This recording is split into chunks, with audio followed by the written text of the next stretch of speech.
Hey everyone, it's Tim. I am here with this week's 4 frugal things. I have 2 frugal wins and 2 frugal fails, so here we go.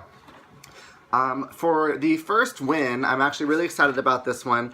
I was able to pay off 2 of my cash advance debts. So, over the last few months, I have been paying. For a few months ago, I got a cash advance at work, and so I repaid that on each paycheck, and there was no interest or anything, so it's not a good thing to do, but there wasn't really much of a burden except for that my, last few checks were lower. But I also did a cash advance through one of those businesses where they charge you $1 million to pay it back. So I, did it a few months ago when I was in a pinch, and then have just been paying it back and then needing to take out another one because now I need to pay rent again, and there's this horrible cycle. So I worked really hard last month. I was putting in a lot of extra hours wherever I could. We had a lot of incentive days where we got time and a half. I was working my second job as often as I could, and I ended up basically doubling my income on this check, and I was able to put all that money toward both of those cash advances and pay them off completely. So on my next paycheck, every dime I get will be mine to dispense accordingly. And I do have some other debts, of course, but those were the 2 most burdening, the biggest hassle because they were immediate. So I'm really excited that I paid off both of those, and they both got paid off at the same time, which was cool. And then I also, as a frugal win, got a mysterious check in the mail. It was like for $29 from my dentist, and it's a refund. And so I don't really know what it was for, and I haven't gone to the dentist in a long time. And I'm actually going to change dentists because I moved, so it doesn't make sense for me to go to this one anymore. But I have $29, so I'm going to deposit that today, and that was kind of a nice thing to get in the mail.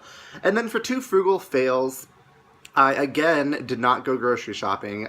I didn't have time. I mentioned that I've been working a lot between the 2 jobs. I work from 6 a.m. until 9 p.m.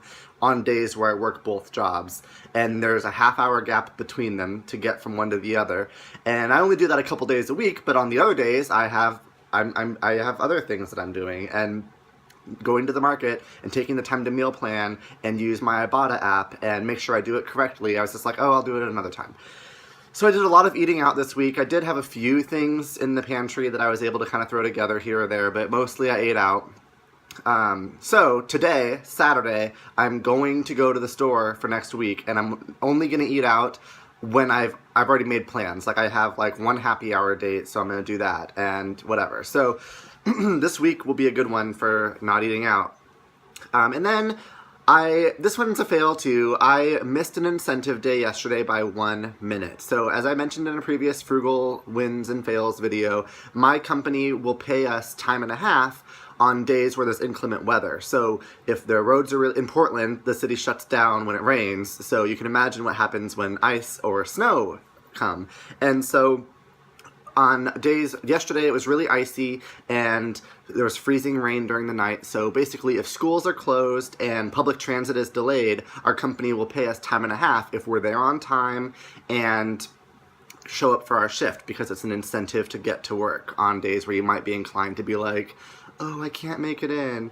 So I got to work just fine. I caught my normal bus and I got there, but I think it was just a little delayed, and I walked in the door at 6:01, and because I wasn't at my desk at 6 o'clock on the dot, clocked in, ready to go, I didn't qualify for time and a half. So that was kind of a bummer, but I mean, the alternative would have been to wake up a half hour earlier and take the bus that comes a half hour earlier and get there a half hour early on the off chance that we might get time and a half. And working the 2 jobs, I just didn't have a half hour to spend doing that. I didn't really care to. So it's a bummer, but I missed it by 1 minute. And those are my frugal wins and fails for the last week. I hope you're having a good one, and I'll talk to you next time.